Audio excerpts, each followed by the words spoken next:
निकाय चुनाव के बाद परिषद की प्रथम बैठक का बेसब्री से इंतजार हो रहा था, जिसका इंतजार अब समाप्त होने जा रहा है। 10 अक्टूबर को बालाघाट नगर पालिका परिषद के भारती ठाकुर के अध्यक्षीय कार्यकाल की पहली बैठक होगी, जिसमें नगर विकास के मुद्दों पर चर्चा होगी और एजेंडे के प्रस्ताव परिषद के सामने रखे जाएंगे, जिसमें परिषद सदस्यों की सहमति के बाद विकास कार्यों पर मुहर लगेगी। परिषद के एजेंडे में बालाघाट को अमृत शहर और मिनी स्मार्ट सिटी बनाए जाने पर जोर होगा। इसके अलावा सीसी नाली निर्माण, पुल निर्माण, सड़क बनाने और मरम्मतीकरण कार्य के प्रस्ताव भी शामिल किए गए हैं।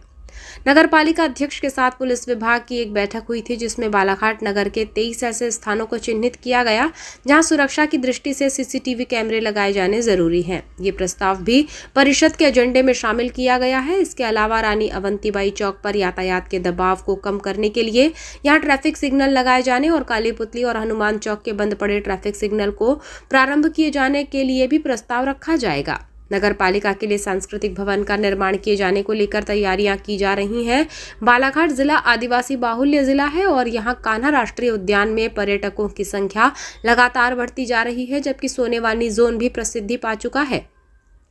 खनिज संपदा से परिपूर्ण जिले के लिए बालाघाट को अमृत शहर मिनी स्मार्ट सिटी घोषित करने के प्रस्ताव पर भी परिषद की बैठक में चर्चा होगी। इसके अलावा शहर में आवारा मवेशियों पर नियंत्रण के लिए बालाघाट नगर में एक सुविधायुक्त गौशाला का निर्माण करने की मंशा परिषद की होगी, क्योंकि अभी वर्तमान में सड़कों पर घूमने वाले मवेशियों को पकड़कर वारासिवनी और पीपरझरी गौशाला ले जाया जाता है, जिसमें समय और आर्थिक खर्च ज्यादा आता है। ऐसे में परिषद के एजेंडे में ये बात समाहित की गई है कि यहाँ गौशाला का निर्माण हो, जिसके संचालन की जवाबदारी ट्रस्ट के माध्यम से पूरी की जाए। शहर का बस स्टैंड अव्यवस्थित है और प्रतिदिन यहाँ यात्रियों को असुविधा का सामना करना पड़ता है।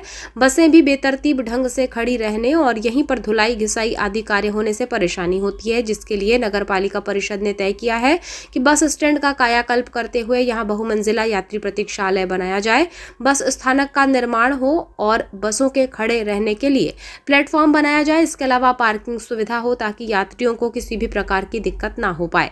नगर पालिका बालाघाट खेल प्रतिभाओं के लिए 18 करोड़ की लागत से नवीन स्टेडियम बनाने की मंशा रखती है, जिसका भी प्रस्ताव शामिल कर लिया गया है।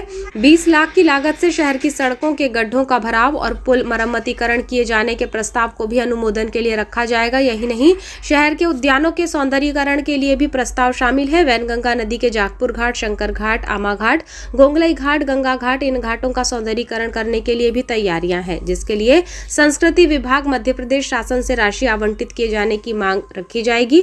शहर के अंबेडकर चौक से स्टेशन रोड, हनुमान चौक से सरेखा चौक को मॉडल सड़क बनाने की मंशा है। बालाघाट शहर के कई वार्डों में प्रतिवर्ष जलभराव का संकट आ जाता है। शहर के वार्ड क्रमांक 1, 2, 3, 4, 6, 10, 11, 13 और 29 में ब्रॉडगेज रेल लाइन की वजह से बारिश के पानी की निकासी नहीं हो पाती और ये समस्या वर्षों से ऐसे ही बनी हुई है, जिसके लिए नगर पालिका परिषद बालाघाट द्वारा उच्च स्तरीय नाला निर्माण किए जाने को लेकर प्रयास किया जाएगा और एजेंडे के तौर पर परिषद की बैठक में इस विषय को भी शामिल किया गया है। शहर के Itwariganj, ward number 3 Sudarshan colony, ITI बूढ़ी, इंदिरा नगर, विभिन्न विभागों की भूमि को वापस लिया जाएगा, जबकि वर्षों से ऐसी भूमि पर निवासरत लोगों को भू अधिकार पत्र पट्टा दिए जाने के प्रकरण भी परिषद में रखे जाएंगे।